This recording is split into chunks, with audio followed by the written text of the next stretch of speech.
Jumlah emas yang tersedia di seluruh dunia sudah semakin terbatas. Dengan estimasi total emas yang telah ditambang sepanjang sejarah manusia, sekitar 190.000 ton. Sebagian besar emas ini sudah beredar di semua negara dalam bentuk perhiasan, koin, dan cadangan bank sentral. Cadangan emas yang belum ditambang semakin sulit ditemukan dan dieksploitasi. Permintaan terhadap emas selalu tinggi, baik dari sektor perhiasan, industri, maupun sebagai aset investasi. Permintaan yang semakin tinggi ini tidak sebanding dengan pasokan yang terbatas, sehingga emas tetap menjadi komoditas yang sangat langka dan berharga. Dalam dunia ekonomi dan investasi, emas seringkali dibandingkan dengan mata uang fiat. Emas adalah sumber daya alam yang terbatas karena diperoleh melalui proses penambangan. Ketersediaan emas di dunia sangat terbatas. Nilai intrinsik yang dimilikinya tidak hanya berasal dari keindahan visual, tetapi juga sifat fisiknya yang tidak mudah berkarat dan tahan lama. Selama ribuan tahun, emas telah digunakan sebagai alat tukar dan penyimpan kekayaan di berbagai peradaban, menjadikannya simbol kemakmuran dan kestabilan ekonomi. Sementara itu, mata uang fiat yang diterbitkan oleh pemerintah suatu negara, nilainya ditentukan oleh otoritas berwenang, tanpa backup komoditas fisik di belakangnya. Nilai mata uang fiat berasal dari kepercayaan masyarakat terhadap pemerintah yang menerbitkannya. Akibatnya, nilai mata uang fiat bisa mengalami depresiasi jika terjadi inflasi dan kebijakan moneter yang tidak tepat. Meskipun demikian, mata uang fiat memiliki keunggulan dalam kemudahan penggunaan untuk transaksi sehari-hari karena bersifat liquid dan pemerintah akan lebih mudah mengatur kebijakan moneter untuk menyesuaikan kondisi ekonomi negaranya dengan cepat. Mata uang fiat juga memiliki kelemahan karena rentan terhadap inflasi dan sangat bergantung pada stabilitas serta kebijakan pemerintah yang menerbitkannya. Sedangkan emas memiliki kelebihan pada stabilitas nilainya yang cenderung bertahan dalam jangka panjang dan tidak tergerus inflasi. Selain itu, emas sering digunakan untuk mendiversifikasi portofolio investasi karena sifatnya yang stabil. Namun, emas memiliki kekurangan dalam hal likuiditas dan biaya penyimpanan yang tinggi, menjadikannya kurang praktis untuk transaksi sehari-hari. Emas menjadi unsur paling langka jika dibandingkan unsur-unsur lain seperti titanium, besi, perak, dan aluminium, karena proses pembentukannya yang rumit dan spesifik. Emas terbentuk melalui proses geologis seperti erupsi gunung berapi dan aktivitas hidrotermal yang jarang terjadi. Konsentrasi emas di korak bumi sangat rendah, sehingga proses penambangannya memerlukan teknologi dan usaha yang besar. Selain itu, sifat fisik dan kimia emas yang unik, seperti ketahanannya terhadap korosi dan oksidasi, menjadikannya tetap utuh dan tidak berubah bentuk seiring waktu. Keberadaan emas yang semakin langka juga dipengaruhi oleh tingginya permintaan di berbagai sektor, termasuk industri elektronik, medis, dan perhiasan. Selain itu, permintaan investasi terhadap emas juga menunjukkan tren positif, terutama dalam situasi ekonomi saat ini yang tidak stabil, menjadikan emas sebagai aset yang sangat amat diminati.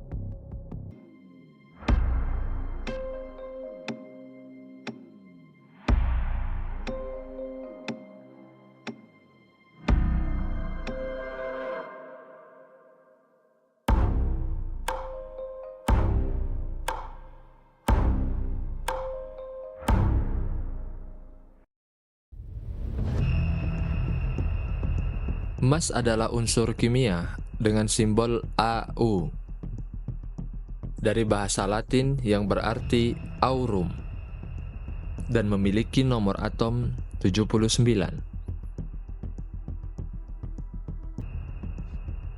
Emas adalah logam mulia yang berwarna kuning dan memiliki sifat yang sangat unik, yaitu tidak berkarat, tidak mengalami oksidasi, dan sangat mudah dibentuk. Emas dikenal sebagai salah satu unsur paling langka di bumi yang paling dicari masyarakat karena tertarik akan keindahan dan nilainya secara ekonomi. Sejarah penemuan emas diperkirakan dimulai sejak zaman prasejarah. Beberapa bukti arkeologis menunjukkan bahwa emas telah ditemukan dan digunakan oleh manusia sejak 6.000 tahun yang lalu. Penemuan emas awalnya terjadi di berbagai wilayah di dunia, termasuk Mesir, Mesopotamia, atau di zaman modern dikenal dengan wilayah Irak, dan lembah Indus yang mencakup wilayah Pakistan dan India Barat. Mengapa emas menjadi unsur yang paling dicari? Masyarakat pada zaman kuno menjadikan emas sebagai simbol kekayaan dan kekuasaan. Penggunaan emas pertama kali dicatat di era Mesir kuno, sekitar tahun 3000 sebelum Masehi. Pada masa itu, emas digunakan untuk membuat perhiasan, koin, dan artefak keagamaan. Bangsa Mesir percaya bahwa emas adalah daging para dewa dan menggunakannya dalam berbagai upacara keagamaan. Bergeser ke wilayah Yunani kuno dan Romawi, emas sudah digunakan sebagai mata uang yang sah dan simbol kekayaan.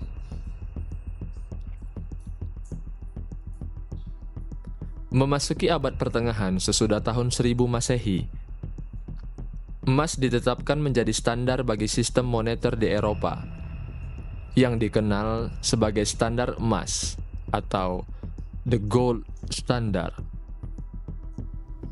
Pada abad ke-19, hubungan antara emas dan dolar AS mulai diperkenalkan. Pada tahun 1944, Perjanjian Bretton Woods menetapkan dolar AS sebagai mata uang cadangan dunia yang di-backup emas. Ini berarti bahwa setiap dolar yang dicetak harus didukung oleh sejumlah emas tertentu.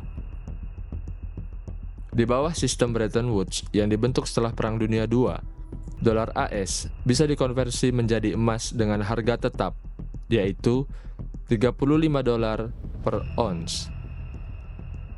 Sistem ini mengikat nilai dolar dengan cadangan emas AS dan memberikan dasar untuk nilai tukar mata uang global.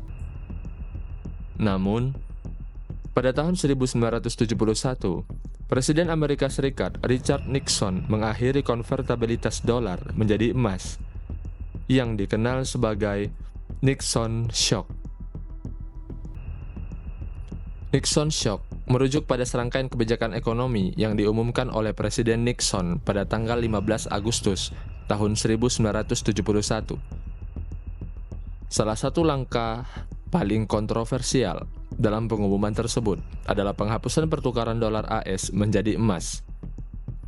Ini berarti bahwa setiap dolar AS yang dicetak sudah tidak memiliki backup emas di belakangnya. Nixon Shock memicu serangkaian perubahan dalam sistem moneter global yang berdampak signifikan terhadap harga emas. Penghapusan konvertibilitas dolar menjadi emas membuka jalan bagi emas untuk diperdagangkan sebebasnya di pasar, yang menyebabkan kenaikan harga emas secara substansial seiring dengan meningkatnya permintaan sebagai aset lindung nilai dan alat diversifikasi investasi. Hingga saat ini, emas tetap menjadi aset penting dalam perekonomian global dengan harga yang dipengaruhi oleh berbagai faktor ekonomi dan geopolitik. Keadaan geopolitik saat ini yang tidak menentu membuat sejumlah negara besar melakukan penyimpanan dan penambangan emas secara besar-besaran. China adalah produsen emas pertama terbesar di dunia. dengan produksi mencapai sekitar 380 sampai 400 ton emas per tahun. Tambang emas terbesar di China terletak di Shandong, Henan, dan Jiangxi. Menyusul di posisi kedua, Australia memproduksi sekitar 320 sampai 330 ton emas per tahun, dengan tambang-tambang terbesar seperti Super Pit di Kalgoorlie dan Telfer di Australia Barat. Rusia yang berada di peringkat ketiga menghasilkan sekitar 300 sampai 310 ton emas per tahun. Tambang emas terbesar di Rusia termasuk Olimpiada dan Polius. Amerika Serikat menempati posisi keempat dengan produksi tahunan sekitar 200 sampai 210 ton emas per tahun. Dan tambang emas terbesar di negara ini adalah Carlin Trend dan di Nevada. Kanada dengan produksi sekitar 180 sampai 190 ton emas per tahun berada di posisi kelima. Tambang emas terbesar di Kanada termasuk Canadian Malartic di Quebec dan Detour Lake di Ontario. Indonesia menempati posisi ke-6 dengan memproduksi sekitar 160 sampai 170 ton emas per tahun. Dengan tambang Grasberg di Papua menjadi salah satu tambang emas terbesar di dunia. Negara-negara dengan cadangan emas yang signifikan dan infrastruktur penambangan yang maju memungkinkan mereka untuk memproduksi emas dalam jumlah besar setiap tahunnya.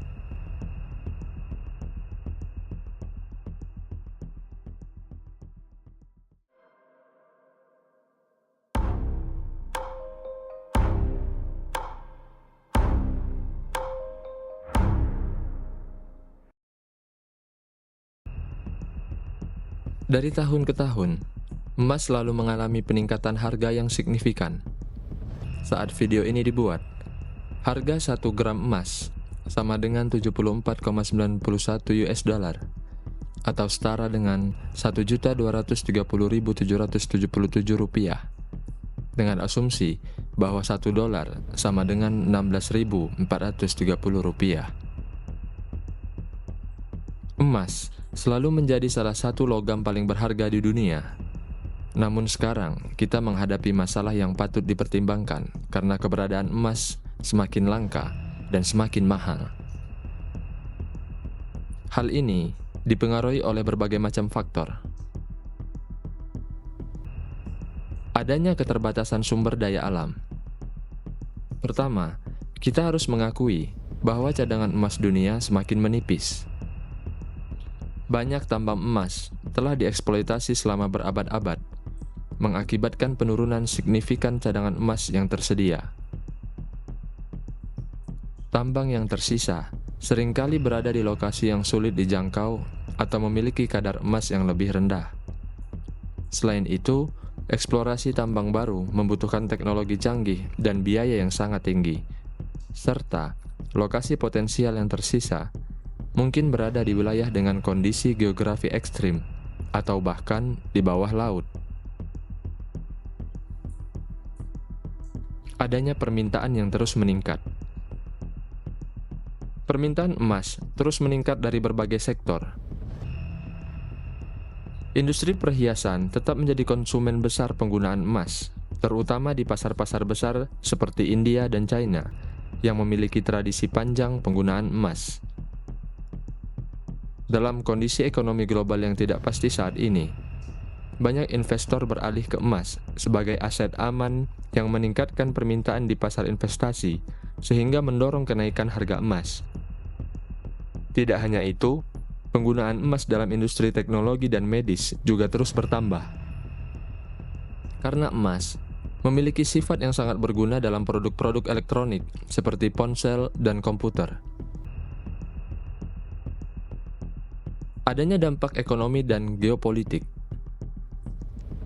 Harga emas yang fluktuatif dapat menyebabkan ketidakstabilan di pasar komoditas dan memengaruhi ekonomi negara-negara yang bergantung pada ekspor emas. Ini bisa memicu inflasi dan masalah ekonomi lainnya.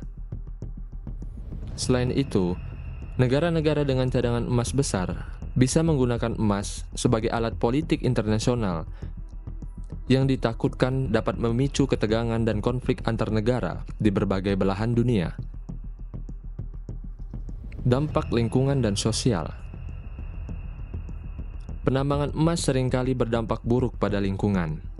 Proses penambangan bisa menyebabkan deforestasi, erosi tanah, dan pencemaran air. Penggunaan bahan kimia beracun seperti sianida dan merkuri dalam ekstraksi emas juga bisa merusak ekosistem lokal dan mengancam kesehatan masyarakat di sekitar tambang.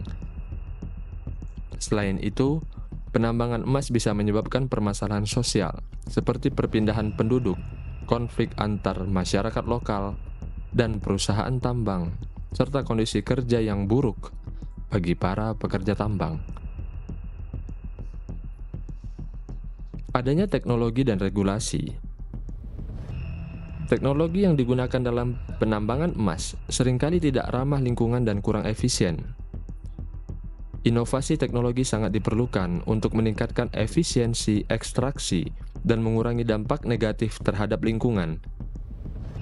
Di sisi lain, regulasi yang ketat juga sangat penting. Banyak negara belum memiliki regulasi yang cukup untuk mengatur penambangan emas, yang menyebabkan praktik penambangan yang tidak berkelanjutan dan eksploitatif. Regulasi yang lebih ketat dan penegakan hukum yang efektif diperlukan untuk memastikan praktik penambangan yang jauh lebih bertanggung jawab. Emas juga sering dilihat sebagai investasi yang aman. Kenaikan harga yang terus-menerus dapat menyebabkan spekulasi berlebihan dan ketidakstabilan di pasar keuangan, menciptakan gelembung ekonomi yang akhirnya bisa meledak, menyebabkan krisis keuangan global. Negara-negara yang bergantung pada impor emas akan melihat kenaikan harga emas sebagai tekanan inflasi yang signifikan. Ini bisa memicu inflasi yang tidak terkendali, dan dalam kasus terburuk bisa menyebabkan depresi ekonomi. Kekurangan emas dan harga yang melambung tinggi bisa memicu konflik di daerah-daerah yang kaya akan emas.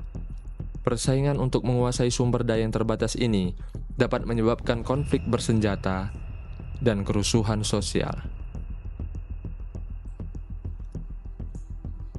Kekurangan ketersediaan emas bisa memicu ketegangan geopolitik antara negara-negara yang memiliki cadangan emas besar dan yang tidak sama sekali memiliki cadangan emas. Negara-negara mungkin menggunakan kekuatan militer untuk mengamankan atau memperluas akses mereka ke sumber daya emas. Dan hal ini dapat meningkatkan risiko konflik internasional.